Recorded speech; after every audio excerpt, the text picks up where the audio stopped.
Fala galera do canal, eu sou Rodolfo Dirac e agora nós vamos dar continuidade ao nosso curso de Introdução à Teoria do Raio. Na aula de hoje a gente vai ver a seção 2.3 do livro do Popov, a forma hamiltoniana do funcional e a equação de Euler. A gente vai derivar de novo as equações de Hamilton para o caso 1D. Já tem alguns resultados conhecidos aqui, A gente sabe que o nosso tempo de trânsito é integral de A até B da Lagrangiana de sigma. Como é o caso 1D, estou considerando apenas x ponto e x. A hamiltoniana, a gente já tem a definição, p x ponto menos a lagrangiana. H é uma função de p e de x. E aí, utilizando essa equação, a gente pode fazer o seguinte, passar o p de x ponto para lá, subtraindo, multiplicar os dois lados por menos 1, a gente vai ter a definição da lagrangiana em termos da hamiltoniana. É justamente p de x ponto menos h. Ok? Nosso p também pode ser definido da seguinte maneira, d de L, d de x ponto. Tá? Aí a gente vai ter que encontrar agora x ponto como uma função de p. Na mecânica, esse h significa a energia mecânica do sistema.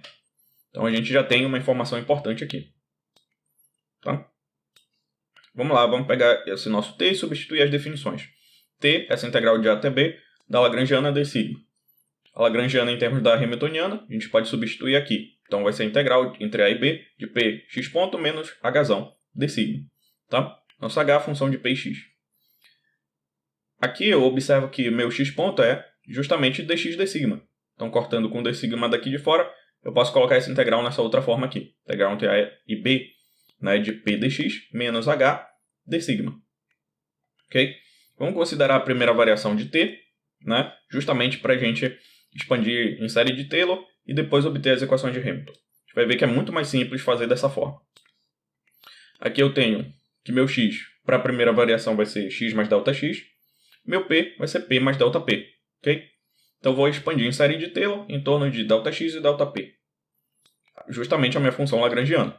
Lagrangiana agora é de x mais ΔX e p mais ΔP. Vai ser a própria função, L, que é p de x ponto menos h, e as derivadas. Primeiro eu vou derivar em relação a p, multiplicar por ΔP. Depois eu vou derivar em relação a x e multiplicar por ΔX. Vamos aproveitar que aqui já é a função L. Vamos fazer a derivada sobre essa primeira parcela. Então vamos lá. Primeira derivada em relação a p. Vai ser dp em relação a p, x de ponto. Vai ser justamente x ponto, e aí eu multiplico por ΔP. Essa terceira parcela aqui.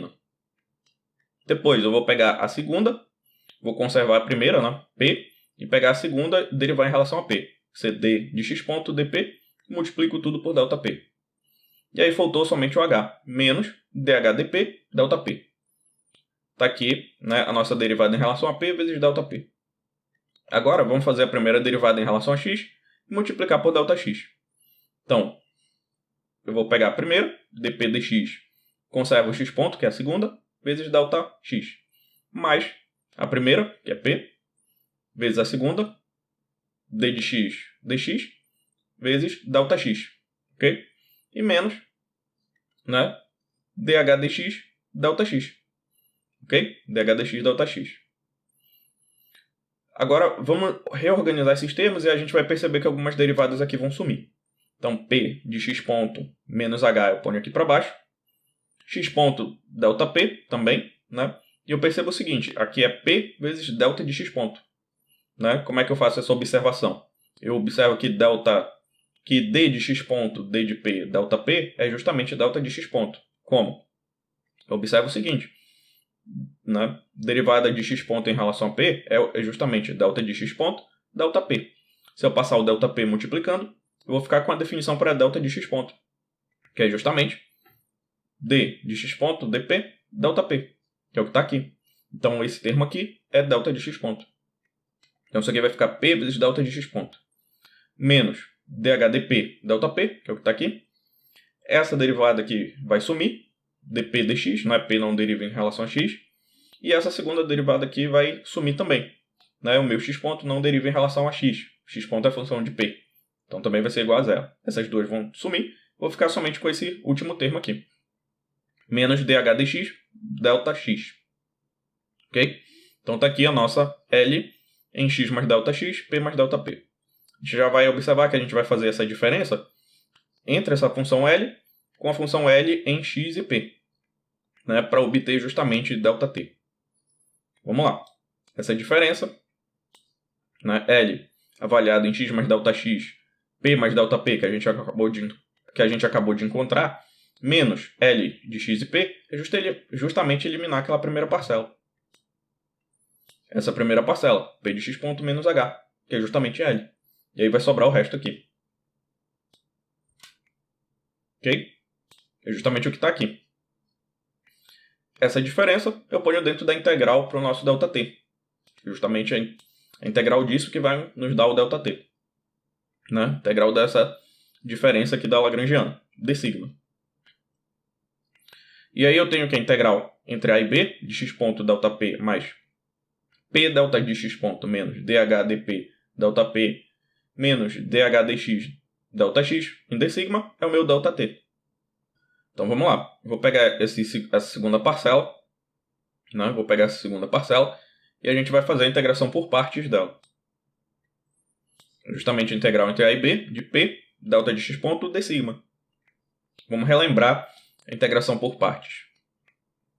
É o dv, vai ser igual a u vezes v, né? Essa integral de u dv vai ser u vezes v menos a integral de v du. Tá? Quem é o nosso u? Nosso u daqui é justamente P.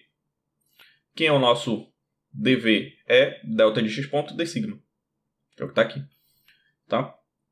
Isso posto, para obter o meu du, basta derivar. Então, vou ter du d sigma é dp d sigma. Passo o d sigma para lá, tenho o meu du. Meu dv, basta integrar em relação a sigma.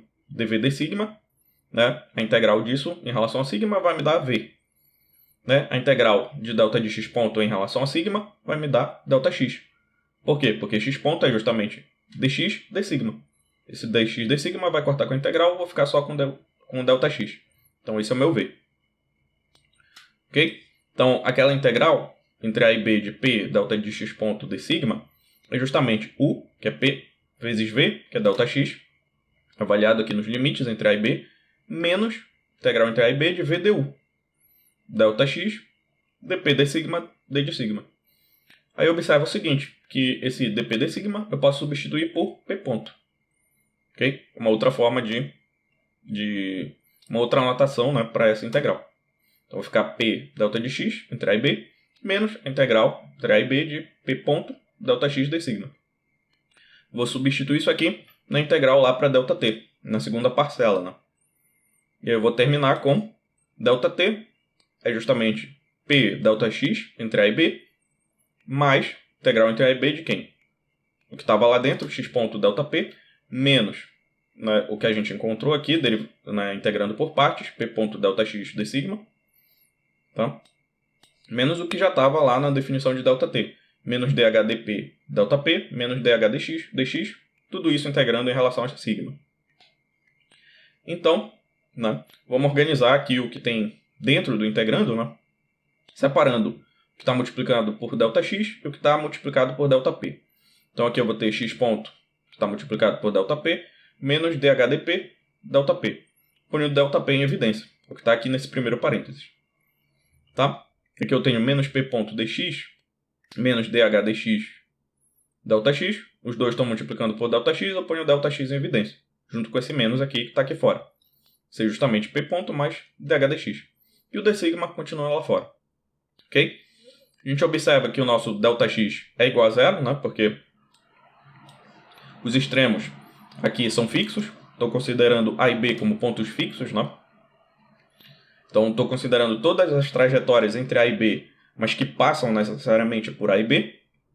E na condição de extremo do funcional, meu ΔT é igual a zero. Daí eu encontro, né, dessas imposições as equações de Hamilton. Por quê? Esse termo aqui é zero. Né? Meu ΔX e ΔP não podem ser zero. O que tem que ser zero é o que está entre parênteses. O que implica que esses termos são simétricos. Então, meu x ponto é dH dP e meu p ponto é igual a menos dH dx. Ok? Onde x e p são funções de sigma. Então, a gente obteve as equações de Hamilton de novo aqui para o caso 1D. Na próxima aula, a gente vai fazer a extensão para o caso 3D. Ok? Se tiver alguma dúvida, deixa aqui nos comentários que eu respondo assim que possível. Por essa aula é só e até a próxima. Seja membro apoiador do canal Geofisicando. Quem é membro apoiador tem acesso a vários benefícios exclusivos. Dá uma olhada no nosso Apoia-se.